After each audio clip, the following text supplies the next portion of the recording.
हरे कृष्णा। आप सभी को नाग पंचमी की हार्दिक शुभकामनाएं। भक्तों, आज नाग पंचमी का दिन है। नाग पंचमी के दिन विशेष रूप से नाग देवता की पूजा अर्चना की जाती है। जो भी भक्त बड़े ही श्रद्धा और भक्ति भाव से नाग देवता की पूजा करते हैं, उनके घर में सुख समृद्धि शांति बनी रहती है। तो आज मैं आपको बताने वाली हूँ कि घर में किस प्रकार से नाग देवता की पूजा करनी चाहिए। नाग पंचमी के दिन नाग देवता की पूजा की जाती है। नाग पंचमी के दिन नाग देवता की पूजा किचन में की जाती है।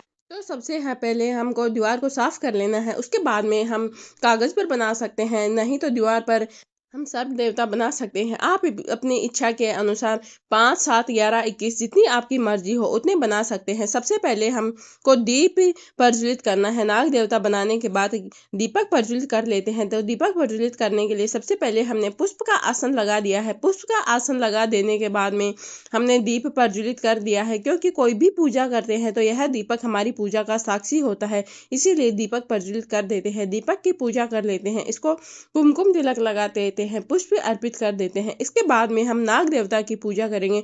तो अपने मन में हाथ जोड़ते हुए नाग देवता का ध्यान स्मरण करते हुए हम नाग देवता की पूजा अर्चना करेंगे। तो सबसे पहले हमको नाग देवता को कुमकुम का तिलक लगाना है। कुमकुम का तिलक लगा देने के बाद में हमको नाग देवता को चंदन का तिलक भी लगाना है, क्योंकि चंदन शीतलता प्रदान करता है, इसीलिए नाग देवता को चंदन का तिलक भी लगाया जाता है। कुमकुम चंदन का तिलक लगा देने के बाद में हम भगवान नाग देवता को पुष्प अर्पित कर देंगे, क्योंकि भगवान नाग देवता को जितने सुगंधित पुष्प अर्पित करते हैं उतना ही उनका आशीर्वाद बना रहता है। जितने आपके पास सुगंधित पुष्प हो, आप नाग देवता को अर्पित कर सकते हैं। नाग देवता को पुष्प अर्पित करने के बाद में हम वस्त्र रूपी कलावा भी अर्पित कर देंगे। वस्त्र रूपी कलावा अर्पित करने के लिए आप जनेऊ अर्पित कर सकते हैं। आप कुमकुम मौली का भी वस्त्र अर्पित कर सकते हैं। नाग देवता को इस प्रकार से वस्त्र अर्पित कर देंगे। इसके बाद में हमको नाग देवता का स्मरण करते हुए, ध्यान करते हुए नाग देवता की पूजा अर्चना करनी है। तो इस बात का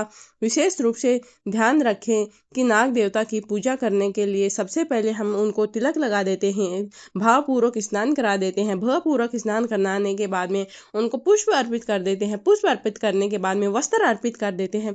वस्त्र अर्पित करने के बाद में हम नाग देवता को कच्चा दूध अर्पित कर देते हैं, क्योंकि नाग देवता का सर्वप्रिय भोजन कच्चा दूध होता है, इसीलिए हम नाग देवता को कच्चा दूध जरूर अर्पित करें। इसके बाद में आपके पास जो भी प्रसाद बनाई है, मिठाई है, वह अर्पित कर सकते हैं। अगर मिठाई नहीं है तो आप बतासे भी अर्पित कर सकते हैं। आप नाग देवता के स्मरण करते हुए नाग देवता का पूजा अर्चना करते हैं। इसके बाद में हम नाग देवता की धूप दिखाकर पूजा कर लेते हैं। धूप दिखाकर पूजा करने के बाद में हम मन ही मन प्रार्थना करते हैं कि हे नाग देवता, जिस प्रकार से आपने सृष्टि का संचालन किया, पूरी सृष्टि का संचालन करते हैं, उसी प्रकार से आपने जिस प्रकार पृथ्वी का भार अपने ऊपर संभाल रखा है, उसी प्रकार हमारा भार भी आपके ऊपर संभाले रखे, अपनी कृपा दृष्टि बनाए रखे। इसके बाद में हम अक्षत भी अर्पित कर देंगे। अक्षत अर्पित करने के बाद में हम नाग देवता की जो भी कथा सुनते हैं वह कथा सुन लेंगे। अक्षत लेते हुए थोड़े से पुष्प लेते हुए हम नाग देवता के व्रत करते हैं तो व्रत की कथा सुन लेंगे।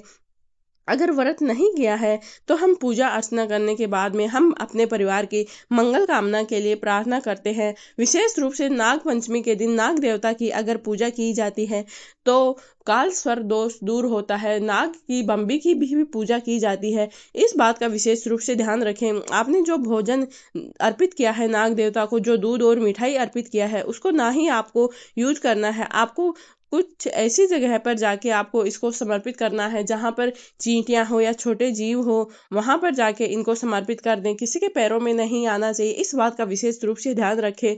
इसको खाना नहीं है। इसके बाद में हम दीप दिखाकर आरती कर लेंगे। आरती करने के बाद में हम नाग देवता से प्रार्थना करेंगे कि हे नाग देवता, हमारे ऊपर अपनी कृपा दृष्टि बनाए रखना।